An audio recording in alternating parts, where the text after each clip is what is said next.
Jemi që jemi kthyer në takimin e radhës në Olti Curi në YouTube për t'ju kthyer edhe një herë një akuzë që bëri Egla Ceno 2 vjet më parë, duke kujtuar kohën para 25 viteve kur tha se janë ngacmuar seksualisht. Është përmendur prezantuesi Sajmir Kodra, në atë kohë është bërë një debat i madh publik për vetë famën që kishte edhe Big Brotheri dhe vëmendjen që kishte ky emision.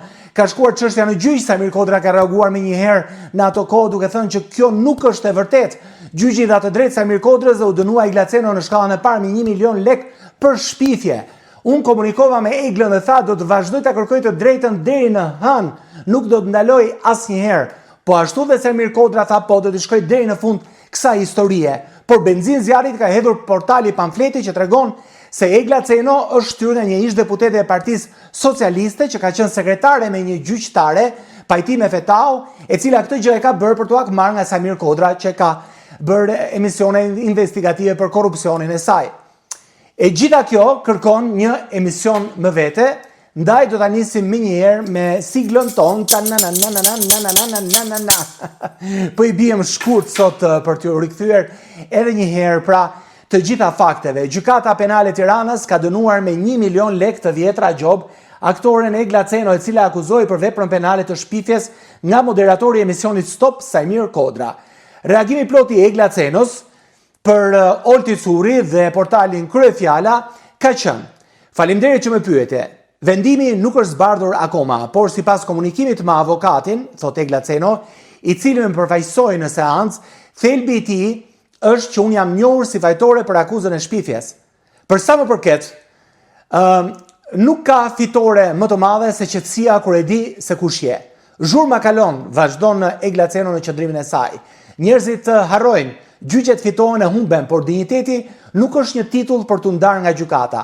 Shpifje është kur një sistem i tërë thot nuk duam të dëgjojmë. Nëse kjo deklaratë cilësohet si shpifje, atëherë çdo grua që flet për ngacmim, për dhunë apo abuzim, rrezikon të ndëshkohet.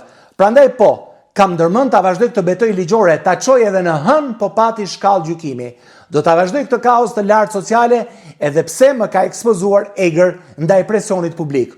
Urisë së medjave për titull i paragjykues, gjykimit moral dhe ndjekjes penale. Nuk më trem asgjë, vion Egla Ceno, dhe jam e qetë dhe vendosur sepse nuk kam shpifur, kam folur, sepse atje jashtë ka shumë gra të tjera që do donin të flisnin të njëjtën gjë.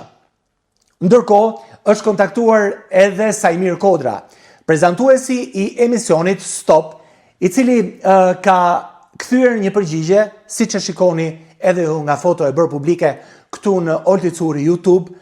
Patjetër, është pyetur nëse do të vazhdojë të gjitha shkallët, duke qenë se do të ketë një apelim të vendimit të gjykatës nga Egla Ceno, me një patjetër të lë të kuptosh se Sajmir Kodra do t'i shkojë deri në fund kësaj historie. Pra, sa herë që të bëhet fjalë pra pikërisht për këtë histori, ai nuk ka ndërmend të ndalojë, sepse do t'i ndjek të gjitha shkallët e juridiksionit pra në lidhje me atë deklaratë që në atë kohë ishte një gjë shumë e madhe dhe shumë bombastike, me thënë të drejtën. Jo vetëm kaq, por duke u kthyer historisë për mes këtij debati të madh publik, ku Egla Ceno deklaronte në atë kohë se kishte shkuar për të kërkuar pak a shumë, kjo është historia, për të kërkuar punë në Top Albania Radio, atje është përballur me një ngacmim seksual intim nga Sajmir Kodra, dhe kjo është bërë publike gjatë një rrëfimi që bëri në Big Brother VIP Albania. Por çfarë ndodh nga një shkrim që e gjeni online tek pamfleti? Portali Pamfleti tregon se ka disa info pa sjell fakte. Kjo ka mbetur pra një akuzë pa u shoqëruar nga fakte në atë shkrim, nuk ishte asnjë video apo asnjë tjetër indicje për të treguar një takim që sipas portalit Pamfleti ka ndodhur midis Egla Cenos, që sipas shkrimit ishte shtyrë nga një ish deputete e Partisë Socialiste, Helena Gjina, e cila nga ana e saj ka qenë ish sekretare me ish sekretare e ish gjyqtares Pajtime Fetau. Pajtime Fetau është një emër që është bërë i njohur pasi është akuzuar shpeshherë nga emisioni Stop, ku drejtori është Sajmir Kodra, për korrupsionin që sipas emisionit Stop, Pajtime Fetau ka ushtruar gjatë kohës ku ishte gjyqtare, tani nuk është më. E gjithë historia e pamfletit tregon se pikërisht Pajtime Fetau në bashkëpunim me Helena Gjinën Kanë marrë Eglaceno dhe kanë instruktuar se çfarë duhet thonte në Big Brother kundër Sajmir Kodrës. Kjo pra është historia e pa faktuar nga pamfleti, nuk ka dalë në një video apo foto nga takimi i ish deputetes socialiste apo vetë gjyqtares me Eglacenon. Kjo ndoshta për të hedhur benzin zjarrit. Po pas këtij reagimi që patëm nga Egla dhe nga Sajmiri, le të kthehemi pak se si ka qenë e shkuara e kësaj historie.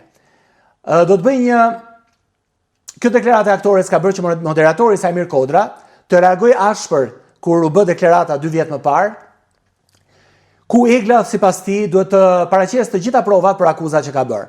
Do të bëj një reagim të shkurtër se zonja që ka bërë deklaratën e kaluar, edhe ka kaluar kompetenca duke përmendur një person që nuk është aty, pra në Big Brother, thot Sajmiri, aty zihen për flokë, shahen pse më përmend babën që është jashtë. E vetmja përgjigje e kësaj aktore të dobët, e këtij skenari pa që të dobët, të ndërtuar, do i përgjigjet ajo vetë në gjykat. Ka thënë Sajmiri menjëherë sapo Eglaceno bëri atë deklaratë brenda shtëpisë së Big Brotherit.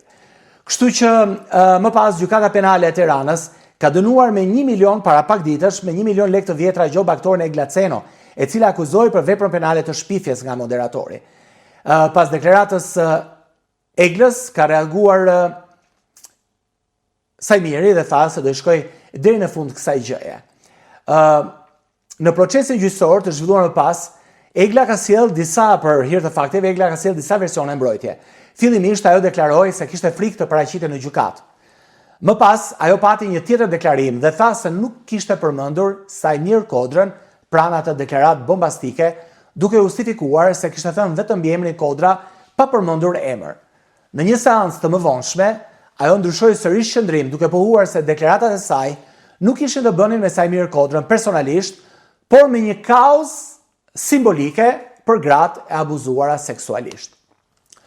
Dhe më në fund, erdhi përgjigja, erdhi fundi një procesi gjyqësor, i cili me sa duket hëngri rreth 2 vite kohë.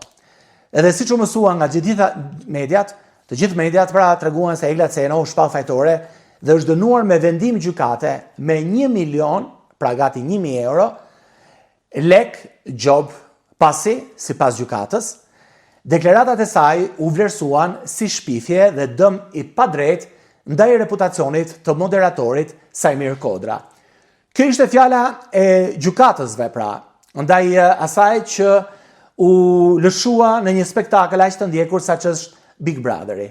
Por ndërkohë, Egla e kujtojmë edhe një herë që thot, për sa më përket, nuk ka fitore më të madhe se sa qetësia, që e di se kush je.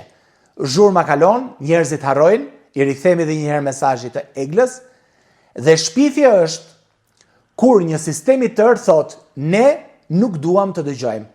Nëse kjo deklaratë cilësohet si shpifje, atëherë çdo grua që flet për ngacmim, për dhunë apo për abuzim, rrezikon të ndështohet. Prandaj kam ndërmend ta vazhdoj këtë betejë ligjore dhe ta çoj edhe në hënë. Në qoftë se në hënë, thot Eglaceno, do të ketë shkallë gjykimi. Pra me sa duket, kjo histori do të vazhdojë deri në pritje të vendimeve të tjera.